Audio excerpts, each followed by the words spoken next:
ایسا نہیں ہے کہ رسول اکرم صلی اللہ علیہ وسلم نعوذ باللہ کوئی لوٹ مار کرنے کے لیے آئے تھے یا ان کو دنیا کی کوئی لالچ نہیں. بہرحال قافلہ تو ابو سفیان کی قیادت میں بچ کر کے چلا گیا، لیکن مکے کے لوگ بہت بڑی تعداد میں 1000 کا لشکر لے کر کے اس قافلے کی حفاظت کے لیے آئے، اور ان کا ارادہ ہوا کہ مسلمانوں سے جنگ کیے بغیر نہیں جائیں گے، ان کا نام و نشان مٹا دیں گے، بدر کے میدان میں ان کو تحقیر کر دیں گے. رسول اللہ صلی اللہ علیہ وسلم کو ان کے عزائم کا، ان کے ارادوں کا نہیں ہوا. چونکہ صحابہ کرام قافلے کے اس میں آئے تھے اور اس قافلے کو پر حملہ کرنے کے لیے یہ 300 کی تعداد میں، 300 سے زائد کی تعداد میں جو لوگ آئے تھے، کچھ لوگ اس کو 313 کی تعداد میں محدود مانتے ہیں. ایسا نہیں ہے، صحیح حدیث سے کوئی آیا تاریخ سے ثابت نہیں ہوتا ہے، لیکن یہ بہت مشہور بات ہے کہ 313 کی تعداد کی. صحیح یا غلط 313 کی تعداد تھی، صحیح تاریخ کے حساب سے، صحیح روایت کے حساب سے 300 کچھ اوپر کی تعداد تھی.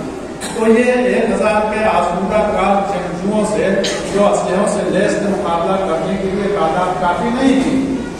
تو رسول اللہ صلی اللہ علیہ وسلم نے صحابہ کرام سے مشورہ کیا. حضرت ابو بکر سب سے پہلے آپ نے مشورہ کیا کہ اے لوگوں، اب تو بہت بڑی جنگ کا سامنا ہے اور بہت بڑی تعداد میں لوگ آئے ہیں ہم سے مقابلہ کرنے کے لیے، کیا کیا جائے؟ آپ کے عزم و ارادے میں تو کسی طرح کا کوئی کسی طرح کی لفظ پیدا ہونے کا کوئی امکان ہی نہیں تھا کہ رسول اللہ صلی اللہ علیہ وسلم کے پائے سواد میں کسی طرح کی لفظ پیدا ہو جائے. لیکن آپ کے دل میں خیال گزرا کہ کہیں ایسا نہ ہو ایک بڑی جنگ کو سامنے دیکھ کر کے ہمارے صحابہ کا حوصلہ اور ان کی ہمت جواب دے جائے. تو آپ نے ان سے مشورہ کیا. حضرت ابو بکر نے بہت اچھی رائے دی. رسول اللہ صلی اللہ علیہ وسلم خوش ہوئے. حضرت عمر رضی اللہ عنہ نے بھی بہت اچھی بات کہی اور اس کے بعد آپ کے حوصلے کو بڑھایا، ایک اچھی تقریر کی. رسول اللہ صلی اللہ علیہ وسلم نے کہا کہ اے لوگوں مشورہ دو. پھر حضرت مقدام بن عمر رضی اللہ عنہ آگے بڑھے اور انہوں نے ایسی بے جگری کی بات کی، رسول اللہ صلی اللہ علیہ وسلم کی اطاعت اور فرما برداری کی ایسی عظیم بات کہی. انہوں نے کہا اللہ کے رسول، ہم نے اطاعت کی ہے، ہماری نیتوں پر کسی طرح کا شک نہ کیجیے. اگر آپ ہم کو لے کر کے برق الغمام تک جانا چاہیں گے، یہ تو مکے کے مختصر سا لشکر ہے، اگر ہم کو لے کر کے آپ برق الغمام تک جانا چاہیں گے، برق الغمام ایک علاقہ ہے جو شام میں ہے، اگر شام تک آپ کہیں گے تو ہم آپ کے ساتھ نہیں چھوڑیں گے اور شام میں جا کر کے وہاں بھی جنگ کرنے کے لیے تیار ہیں. آپ ہمارے اس پر کسی طرح کا شبہ نہ کیجیے، ہماری جرأت و استقامت پر کسی طرح کا شبہ نہ کیجیے، ہم اس کے لیے بھی تیار ہیں. آپ ہم کو دنیا کے آخری سرے تک جائیں گے، لے کر جانا چاہیں گے تو ہم جائیں گے. رسول اللہ صلی اللہ علیہ وسلم نے ان کو جواب دی. پھر کہا آپ نے اے لوگوں تم بھی تو کچھ بولو.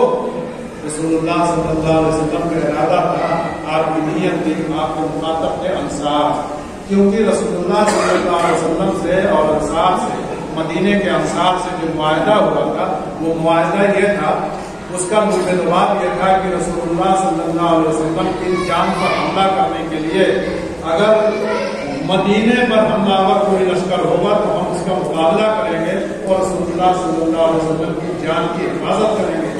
کیونکہ جو بیعت عقبہ ہوئی تھی حج کے موقع پر رسول اللہ صلی اللہ علیہ وسلم اور مدینے کے لوگوں کے درمیان، تو اس میں ایک شرط یہ تھی، رسول اللہ صلی اللہ علیہ وسلم نے کہا کہ اگر میں مکہ چھوڑ کر کے تمہارے درمیان آ جاتا ہوں تو اس کی کیا ضمانت ہے کہ تم ہماری حفاظت کرو گے؟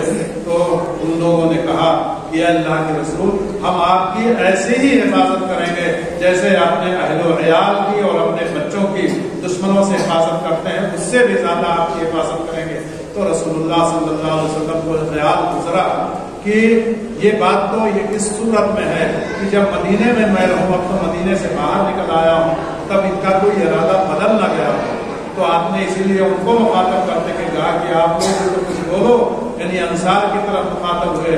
انصار کے سردار حضرت سعد بن معاذ جو اوس قبیلے اوس کے سردار تھے اور ان کے لشکر کے کمانڈر تھے، انہوں نے کہا اللہ کے رسول، اگر آپ ہم ہیں، اگر آپ کی مراد ہم سے ہے تو آپ یہ سمجھ لیجئے کہ آپ کا ساتھ ہم ہرگز نہیں چھوڑیں گے.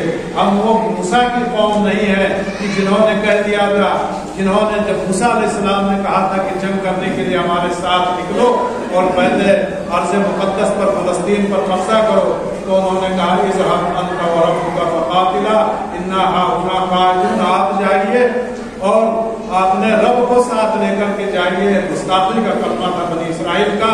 انہوں نے کہا آپ جائیے اور آپ کا رب جائے اور دونوں جا کر کے جنگ کرو. انا ہاہنا قاعدون، ہم یہاں پر بیٹھ کر کے انتظار کریں گے. ایک دوسری آیت میں ہے کہ جب وہ فتح ہو جائے گا تو پھر ہم بھی آ جائیں گے.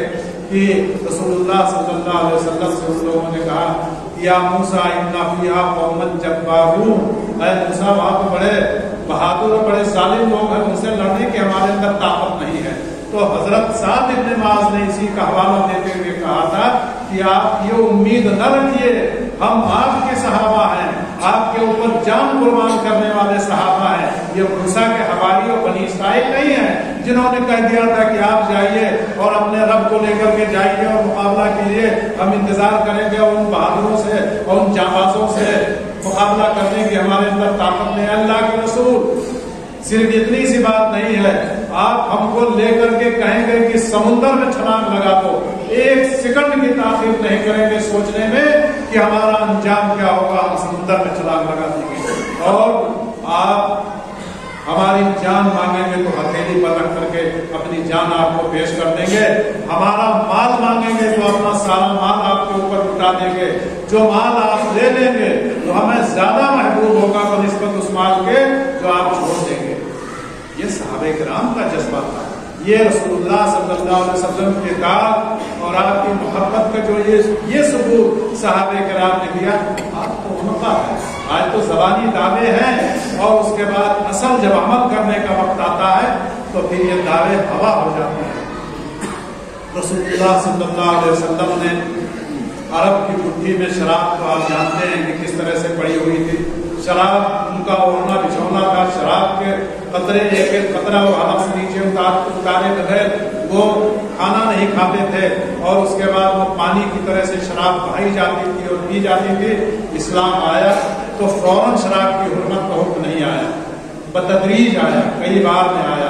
پہلے کہا گیا کہ نماز شراب کی حالت میں، نشے کی حالت میں نماز کے قریب نہ جاؤ.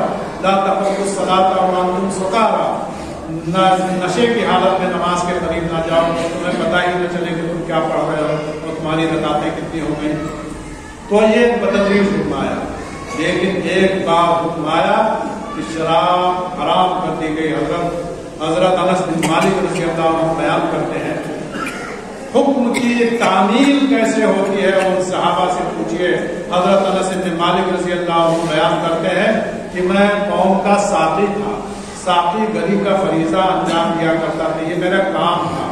میں لوگوں کو شراب پلایا کرتا تھا. حضرت طلحہ کے گھر میں شراب کی مجلس جمی ہوئی تھی اور میں ساقی کے فرائض انجام دے رہا تھا، لوگوں کو شراب پلا رہا تھا. شروع میں شراب حرام نہیں ہوئی تھی، سب مسلمان تھے. رسول اللہ صلی اللہ علیہ وسلم کے اوپر وحی نازل ہوئی. کیا وحی نازل ہوئی؟ انما الخمر والمیسر والانصاب والازلام رجس من عمل الشیطان فاجتنبوه. کہ شراب اور جوا اور ماسا اور یہ ساری چیزیں اللہ تبارک و تعالیٰ نے حرام کر دیا ہے، یہ گندگی ہے، اس کے قریب نہ جاؤ. رسول اللہ صلی اللہ علیہ وسلم نے اپنے فرستادہ کو بھیجا کہ جا کر کے مدینے میں اعلان کر دو کہ شراب حرام ہو گئی ہے. تو رسول اللہ صلی اللہ علیہ وسلم کے فرستادہ آئے، گلیوں سے آواز لگاتے ہوئے گزرے کہ اے لوگوں خبردار ہو جاؤ، اے لوگوں سن لو، اللہ اور اس کے رسول نے شراب کو حرام کر دیا. صحابہ کرام کے درمیان شراب کی مجلس جمی ہوئی تھی. ان نئے نئے مسلمانوں کے درمیان شراب کی مجلس جمی ہوئی تھی. جب اللہ کا حکم یہ پہنچا تو یہ نہیں سوچا کہ یہ ہمارے گھڑے کے گھڑے اور سراہیوں کی سراہیاں شراب سے بھری ہوئی ہیں، اگر یہ حرام ہو گئی ہے تو یہ ہمارا کتنا بڑا نقصان ہو جائے گا. ہم ان سراہیوں کو خالی کر دیں، اس کے بعد کل سے اس پر عمل نہیں کریں گے، یعنی کل سے شراب نہیں پئیں گے. اور یا یہ نہیں پوچھا کہ ہمارے ہاتھ میں جام ہے اور اس میں شراب ہے، شراب کا گلاس ہے، اس کو خالی کر دیں، اس کے بعد عمل نہیں کریں گے. یہاں تک کہ جو شراب پی رہے تھے اور ان کے منہ میں شراب تھی لیکن کان میں آواز گئی کہ اللہ اور اس کے رسول نے شراب کو حرام کر دیا ہے، انہوں نے فوراً وہی کلی کر دیا، اور اس کے بعد شراب کے مٹکے توڑ دیے گئے، شراب کے گھڑے توڑ کر کے پھینک دیے گئے، شراب کے جام توڑ کر کے پھینک دیے گئے۔ اور حضرت انس بن مالک بیان کرتے ہیں کہ ہفتوں مدینے کی گلیوں میں شراب کی دھول اچھی بسی رہی، جب صحابہ کرام نے فوراً شراب کے مٹکے توڑ کر کے پھینک دیے اور شراب کو گلیوں میں بہا دیا گیا۔ اس طرح سے شراب بہ رہی تھی مدینے کی گلیوں میں، جیسے برسات میں پرنالے کا پانی جب گرتا ہے تو پانی بہتا ہے۔ یہ تعمیل ہے ارشاد رسول اللہ صلی اللہ علیہ وسلم کے حکم کی تعمیل میں انہوں نے ایک لمحے کی دیری نہیں لگائی۔ یہ گھٹی میں پڑی ہوئی تھی ان کے شراب، اور اس کے بعد آسانی سے شراب نہیں چھوٹتی ہے، لگتی نہیں ہے منہ سے، چھوٹتی نہیں ہے منہ سے، یہ کافر لگی ہوئی شراب۔ شاعر کہتا ہے کہ جس کو شراب کی عادت ہو جائے آسانی سے نہیں چھوٹتی، لیکن رسول اللہ صلی اللہ علیہ وسلم کے صحابہ تھے، انہوں نے ایک سیکنڈ میں شراب کو چھوڑ دیا، اور اس کے بعد اس کی طرف دیکھا نہیں، پلٹ کر کے اس کے قریب نہیں گئے۔ میں آپ کو ایک بات اور بتاتا ہوں، ایک بات امریکہ میں شراب کی وجہ سے، شراب نوشی کی وجہ سے بہت سے واقعات ہونے لگے تھے، چوری چکاری، لوٹ مار، عصمت دری، اور اس کے بعد ٹریفک حادثات یہ شراب نوشی کی وجہ سے ہونے لگے تھے۔ تو وہاں کی حکومت نے، وہاں کے صدر نے یہ اعلان جاری کیا، آرڈیننس جاری کیا کہ شراب بینڈ ہے، شراب کو ممنوع قرار دیا جاتا ہے، آج کے بعد سے کوئی شراب نہ پیے۔ اس کے بعد کیا حالت ہوا، اس کے احتجاج میں، اس حکم کے احتجاج میں لوگ سڑکوں پر نکل آئے، فوج لگانی پڑی، پولیس لگانی پڑی، اور اس حکم کو ماننے سے لوگوں نے انکار کر دیا، اور اس کے بعد اتنا احتجاج ہوا، اتنی توڑ پھوڑ ہوئی کہ 500 آدمی اس احتجاج میں مارے گئے، اور امریکی صدر کو اپنا یہ حکم واپس لینا پڑا کہ شراب کو ہم امریکی معاشرے کے لیے حرام نہیں کر سکتے۔ اور ایک رسول اللہ صلی اللہ علیہ وسلم کے جانثار صحابہ تھے کہ آپ کا ایک جملہ لوگوں کے کانوں پر پہنچا کہ ایھا الناس ان اللہ ورسولہ حرم الخمر، اللہ اور اس کے رسول نے شراب کو حرام قرار دے دیا ہے۔ ایک آدمی بھی، ایک آواز بھی مدینے کے کسی کونے سے نہیں اٹھی کہ ہم اس کے بغیر زندہ نہیں رہ سکتے ہیں اور ہم شراب کو چھوڑ نہیں سکتے ہیں۔